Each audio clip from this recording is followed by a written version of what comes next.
The following content may contain material that some individuals find offensive or sensitive. However, it is presented solely for educational purposes, aiming to promote understanding, critical thinking, and discourse on diverse topics. Viewer discretion is advised. Under any circumstances, the creators accept no liability for any indirect, incidental, consequential, and exemplary damages which may arise. This video may contain copyright material, the use of which may not have been specifically authorized by the copyright owners. This video is available in an effort to advance the understanding of educational content.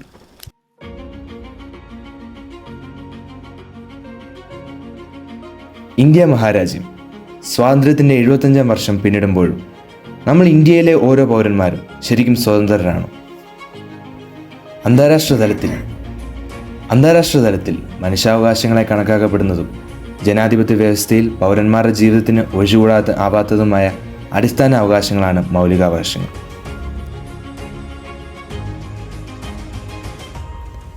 Indian ഭരണഘടനയുടെ ആധാരശിലയെന്ന് വിശേഷിപ്പിക്കുന്ന മൗലികാവകാശങ്ങൾ ഇവയാണ്: സമത്വത്തിനുള്ള അവകാശം, സ്വാതന്ത്ര്യത്തിനുള്ള അവകാശം, ചൂഷണത്തിനെതിരെയുള്ള അവകാശം, മതസ്വാതന്ത്ര്യത്തിനുള്ള അവകാശം, സാംസ്കാരികവും വിദ്യാഭ്യാസപരവുമായ അവകാശം, ഭരണഘടനാ പരിഹാരങ്ങൾക്കുള്ള അവകാശം എന്നിങ്ങനെ മൗലികാവകാശങ്ങളെ 6 തിരിച്ചിട്ടുണ്ട്.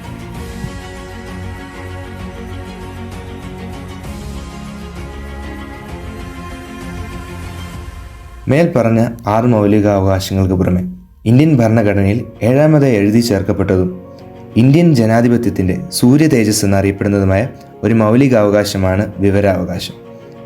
ഈ മൗലികാവകാശം ആദ്യമായി ഭരണഘടനയിൽ എഴുതി ചേർക്കപ്പെട്ട രാജ്യമാണ് സ്വീഡൻ. ഈ നിയമം ഭരണഘടനയിൽ ഉൾപ്പെടുത്തിയ 55ാം രാജ്യമാണ് ഇന്ത്യ. എന്നാൽ എന്താണ് ഈ വിവരാവകാശം എന്നുകൊണ്ട് ഉദ്ദേശിക്കുന്നത്? പൊതു അധികാര സ്ഥാപനങ്ങളുടെ കൈവശമുള്ള വിവരങ്ങൾ ഇന്ത്യയിലെ എല്ലാ പൗരന്മാർക്കും ലഭ്യമാക്കുന്നതിനും അഴിമതി നിയന്ത്രിക്കുന്നതിനും ഉദ്യോഗസ്ഥർക്കിടയിൽ ഉത്തരവാദിത്തബോധം ഉണ്ടാക്കുന്നതിനും ഗവൺമെൻറ്റിൻ്റെ പ്രവർത്തനങ്ങൾ സുതാര്യമാക്കുന്നതിനുമായി പാസാക്കപ്പെട്ട നിയമമാണ് വിവരാവകാശം. തലക്കെട്ടുകളുടെയും വാർത്താ അപ്ഡേറ്റുകളുടെയും കോലാഹലത്തിൽ നാം അകപ്പെട്ടു പോകാൻ എളുപ്പമാണ്. എല്ലാ ദിവസവും എണ്ണമറ്റ ലേഖനങ്ങളും ജേർണലുകളും പത്രങ്ങളും മാധ്യമങ്ങളുടെ ഭൂപ്രകൃതിയിൽ നിറയുന്നു. ഓരോന്നും നമ്മുടെ ശ്രദ്ധയ്ക്കായി മത്സരിക്കുന്നു. എന്നാൽ ഈ വിവരങ്ങളുടെ പ്രളയത്തിനിടയിൽ എത്ര സ്രോതസ്സുകളിൽ എത്ര എണ്ണം നമുക്ക് യഥാർത്ഥത്തിൽ വിശ്വസിക്കാൻ കഴിയും? എത്ര എണ്ണം യഥാർത്ഥവും വിശ്വസനീയവുമാണ്? ഈ അനിശ്ചിതത്വം കേവലം ഒരു യാദൃശ്ചികം മാത്രമല്ല, ഇത് ആഴത്തിലുള്ള അസ്വസ്ഥതയുടെ ലക്ഷണമാണ്. പത്രധാർമ്മികതയുടെ അശ്രദ്ധയും നമ്മുടെ രാജ്യത്തെ പത്രസ്വാതന്ത്ര്യത്തിൻ്റെ ഭയാനകമായ അവസ്ഥയും. ഒരു വാർത്ത പക്ഷപാതപരമാണെന്ന് നിങ്ങൾക്ക് എപ്പോഴെങ്കിലും തോന്നിയിട്ടുണ്ടോ? അതിലെന്തോ ശരിയിരിക്കുന്നില്ല, പക്ഷേ നിങ്ങൾക്ക് അതിൽ വിരൽ ചൂടാൻ കഴിഞ്ഞില്ലേ? ഈ അസ്വസ്ഥതപ്പെടുത്തുന്ന സംശയത്തിൻ്റെ ഈ മന്ത്രവാദങ്ങൾ ഒരു കൂട്ടം ധീരരായ പത്രപ്രവർത്തകരുടെ ധീരമായ നീക്കത്തിൽ അവരുടെ ശബ്ദം കണ്ടെത്തി. അതെ, ഓപ്പറേഷൻ 136, കോബ്ര പോസ്റ്റിൻ്റെ ധീരമായ ഒരു സംരംഭം. ഇന്ത്യയുടെ മാധ്യമ ഭൂപ്രകൃതിയിലൂടെ ഞെട്ടലുണ്ടാക്കുന്ന ഒരു പേര്. എന്നാൽ എന്താണ് ഈ ഓപ്പറേഷൻ 136?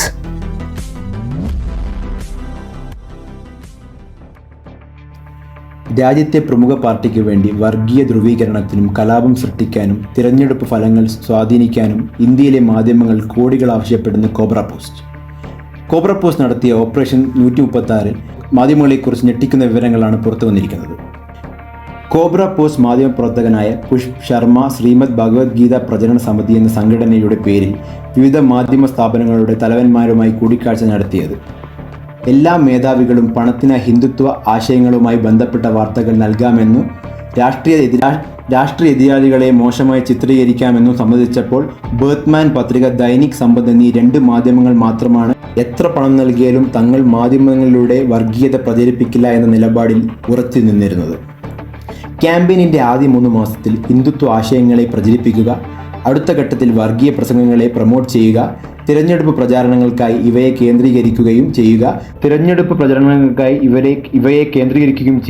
തിരഞ്ഞെടുപ്പ് അടുക്കുന്ന സമയത്ത് രാഷ്ട്രീയ എതിരാളികളെ വ്യക്തിഹത്യ നടത്തുക എന്നിവയൊക്കെയായിരുന്നു കരാർ. മാധ്യമ സ്ഥാപനങ്ങൾ അവരുടെ ന്യൂസ് പോർട്ടൽ, പേപ്പർ അല്ലെങ്കിൽ ഫേസ്ബുക്ക്, ട്വിറ്റർ പോലുള്ള സോഷ്യൽ മീഡിയ പേജുകളിൽ വിവിധ അവതാരങ്ങളിൽ പ്രിന്റ്, ഇലക്ട്രോണിക് അല്ലെങ്കിൽ ഡിജിറ്റൽ പ്ലാറ്റ്ഫോമുകളിലും ഈ ക്യാമ്പയിൻ നടത്താമെന്ന് അവർ സമ്മതിച്ചു. അവരിൽ ചിലർ കേന്ദ്രമന്ത്രിമാരെ വരെ താഴെ ഇറക്കാമെന്ന് പോലും സമ്മതിച്ചു. ബ്രോഡ്കാസ്റ്റ് ഓഡിയൻസ് റിസർച്ച് കൗൺസിലിൻ്റെ മികച്ച 5 TV വാർത്താ ചാനലുകളിൽ ഇടം നേടിയ ഇന്ത്യ TV, രാജ്യത്തെ ഏറ്റവും അധികം വായനക്കാരുള്ള ഹിന്ദി ദൈനംദിന പത്രമായ ദൈനിക് ജാഗരൺ എന്നിവയും മറ്റ് നിരവധി ചാനലുകളും ഇതിൽ ഉൾപ്പെട്ടു. 2011 വിയന്നയിലെ പത്രപ്രവർത്തനത്തിലെ മികവിന് ഇന്റർനാഷണൽ പ്രസ് ഇൻസ്റ്റിറ്റ്യൂട്ട് അവാർഡ് നേടിയ പ്രശസ്ത പത്രപ്രവർത്തകനാണ് പുഷപ് ശർമ്മ. ശർമ്മ മാധ്യമ സ്ഥാപനങ്ങളുടെ ഉടമകളെ സന്ദർശിക്കുകയും 6 മുതൽ 50 കോടി വരെ വാഗ്ദാനം നൽകുകയും ചെയ്തു. പക്ഷേ ഖബർ പോസ്റ്റ് എത്രത്തോളം വിശ്വസനീയമാണ്? ഇവ 2005 സ്ഥാപിതമായ ഒരു നോൺ പ്രോഫിറ്റ് വാർത്താ വെബ്സൈറ്റാണ്. പാർലമെന്റിലെ 11 അംഗങ്ങൾക്കെതിരെ ഇവർ നേരത്തെ അന്വേഷണം നടത്തിയിരുന്നു. പാർലമെന്റിൽ ഉന്നയിക്കുന്ന ചില പ്രശ്നങ്ങൾക്ക് പകരമായി പണം നൽകാമെന്നും ഇവർ വാഗ്ദാനം നൽകിയിരുന്നു. ഈ അന്വേഷണങ്ങൾക്ക് ശേഷം ഇവരെ എല്ലാവരെയും പാർലമെന്റിൽ നിന്നും പുറത്താക്കി. 2013 ഇവർ ഓപ്പറേഷൻ റെഡ് സ്പൈഡറും നടത്തി. ഇതിൽ ഇന്ത്യയിലെ പ്രധാന ബാങ്കുകൾക്കെതിരെ ആയിരുന്നു അന്വേഷണം നടന്നിരുന്നത്. റിലീസിനെ തുടർന്ന് മാധ്യമങ്ങൾ പൂർണ്ണമായും നിശബ്ദരാകുകയും കോബ്ര പോസ്റ്റിനും മറ്റു സ്വതന്ത്ര സംഘടനകളായ ദി വയർ, ദി ക്വീൻ, ബലാസ് ഫോർ മീഡിയ എന്നിവയിൽ നിന്നും മാത്രമേ പിന്തുണ ലഭിച്ചിരുന്നുള്ളൂ. ഓപ്പറേഷൻ 136മായി ലിങ്ക് ചെയ്തിട്ടുള്ള എല്ലാ വെബ്സൈറ്റുകളും 48 മണിക്കൂറിനുള്ളിൽ അത് നീക്കം ചെയ്യണമെന്നും അത് ഒരിക്കലും വീണ്ടും പ്രചരിപ്പിക്കില്ല എന്നും ഉറപ്പാക്കണമെന്നും സി മീഡിയ വക്കീൽ നോട്ടീസ് അയച്ചിരുന്നു. അങ്ങനെ ചെയ്യുന്നതിൽ പരാജയപ്പെട്ടാൽ ഇവർ സിവിൽ ക്രൈം കേസുകൾ ഫയൽ ചെയ്യും. പണം സ്വീകരിക്കാനും അതനുസരിച്ച് ഇപ്പോൾ വാർത്തകൾ പ്രസിദ്ധീകരിക്കാനും ഇവർ സമ്മതിക്കുകയാണെങ്കിൽ മുൻ കാലഘട്ടങ്ങളിൽ എത്ര തവണ ഇവർ ഇത് ചെയ്തിട്ടുണ്ടാകാം.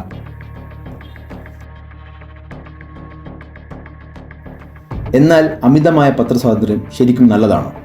ചില സംഭവങ്ങൾ മറിച്ചാണ് തെളിയിക്കുന്നത്. അതിനൊരു ഉത്തമ ഉദാഹരണമാണ് 26/11 തീവ്രവാദ ആക്രമണത്തിൽ നടന്ന മാധ്യമ സംരക്ഷണം. നമ്മുടെ ദേശീയ സുരക്ഷാ ഗാർഡുകളുടെ നീക്കത്തെക്കുറിച്ച് റിപ്പോർട്ടർ ബർഖാദത്തിൽ നിന്നുള്ള ലൈവ് കവറേജ് 26/11 ആക്രമണത്തിൽ ഉൾപ്പെട്ട തീവ്രവാദികളെ സഹായിച്ചു. 1966 സ്ഥാപിതമായ പ്രസ് കൗൺസിൽ ഓഫ് ഇന്ത്യ പത്രങ്ങളുടെ കാവൽക്കാരനെ പ്രവർത്തിക്കുകയും ഉത്തരവാദിത്തമുള്ള പത്രപ്രവർത്തനം പ്രോത്സാഹിപ്പിക്കുന്നതിലും പ്രൊഫഷണൽ പെരുമാറ്റത്തിൻ്റെ ഉയർന്ന നിലവാരം നിലനിർത്തുന്നതിലും ഒരു പങ്ക് വഹിക്കുകയും ചെയ്യുന്ന ഒരു സ്ഥാപനമാണ്. എന്നിരുന്നാലും ഇത് അങ്ങനെയല്ല.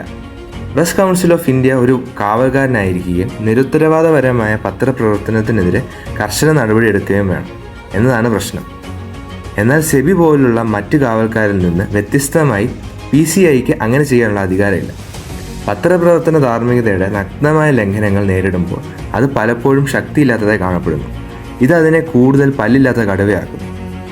4ാമത്തെ എസ്റ്റേറ്റിൻ്റെ പങ്ക് നിറവേറ്റുന്നതിന് പ്രതിജ്ഞാബദ്ധരായ ഉത്തരവാദിത്തമുള്ളവരും സ്വതന്ത്രരുമായ വ്യക്തികളുമായി പ്രസ് കൗൺസിൽ സ്ഥാപിക്കാനും PCIക്ക് അതിൻ്റെ റോളുകളും ഉത്തരവാദിത്തങ്ങളും നിറവേറ്റാൻ ആവശ്യമായ അധികാരം നൽകുവാനും രാജ്യത്തെ ജനങ്ങൾ ആഗ്രഹിക്കുന്നു.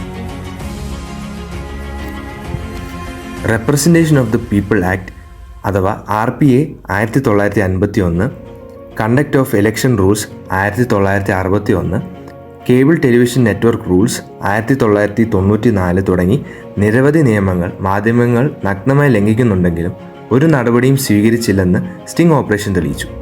സ്റ്റിംഗ് ഓപ്പറേഷനെ തുടർന്ന് മാധ്യമങ്ങളുടെ നിശബ്ദത രാജ്യത്തിനാകെ നാണക്കേടുണ്ടാക്കി. 2017 രാജ്യത്തെ മാധ്യമ സ്വാതന്ത്ര്യ സൂചിക 136 ആയിരുന്നതിനാൽ ഓപ്പറേഷൻ 136 എന്നാണ് പേര്. എന്നിരുന്നാലും 180ൽ 161ാം സ്ഥാനത്തേക്ക് നമ്മുടെ രാജ്യം കുറഞ്ഞു. അതായത് ഈ മേഖലയിൽ ഒരു പുരോഗതി ഉണ്ടായിട്ടില്ല. മുമ്പോട്ട് പോകുമ്പോൾ കഠിനമായ നടപടികളൊന്നും വേഗത്തിൽ സ്വീകരിച്ചില്ലെങ്കിൽ അത് രാജ്യത്തിൻ്റെ കാവൽക്കാരെ തന്നെ വഷളാക്കുക മാത്രമാണ് ചെയ്യുന്നത്. നമ്മുടെ രാജ്യത്തെ ഭരിക്കുന്ന ജനാധിപത്യത്തിൻ്റെ ചൈതന്യത്തെ തന്നെ അത് നശിപ്പിക്കുന്നു. എത്ര പണം നൽകിയാലും തങ്ങളുടെ മാധ്യമത്തിലൂടെ വർഗീയത പ്രചരിപ്പിക്കുകയില്ല എന്ന നിലപാടെടുത്ത വർത്തമാൻ പത്രിക, ദൈനിക് സമ്പദ് എന്ന 2 മാധ്യമങ്ങൾ പോലുള്ള മാധ്യമധർമ്മം പിന്തുടരുന്ന മാധ്യമങ്ങളാണ് നമ്മുടെ രാജ്യത്തിൻ്റെ മുമ്പോട്ടുള്ള പ്രതീക്ഷ. നമ്മുടെ രാജ്യം ലോകത്തിലെ തന്നെ ഏറ്റവും സാമ്പത്തികമായി സാധ്യതയുള്ള രാജ്യമായിരിക്കും. ലോകത്തിലെ ഏറ്റവും വലിയ സമ്പദ്യ വ്യവസ്ഥയായി പോലും മാറിയേക്കാം. എന്നാൽ നമ്മൾ കെട്ടിപ്പടുത്ത തത്വങ്ങളും അടിസ്ഥാനങ്ങളും മറന്നു പോകുമ്പോൾ എന്താണ് അതിൻ്റെ അർത്ഥം? വിമർശനങ്ങൾക്ക് സർക്കാർ തുറന്ന മനസ്സോടെ പ്രതികരിക്കുകയും അതിനനുസരിച്ച് അവരുടെ നീക്കങ്ങൾ നടത്തുകയും ജനാധിപത്യത്തിൻ്റെ ആത്മാവിനെ ഒരിക്കൽ പോലും ദുർബലപ്പെടുത്താതിരിക്കുകയും ഇന്ത്യ ജനങ്ങൾക്ക് വേണ്ടിയുള്ള ജനങ്ങളാൽ നിർമ്മിക്കപ്പെടുന്ന രാജ്യമാണെന്ന് ഒരിക്കലും നാം മറക്കരുത്.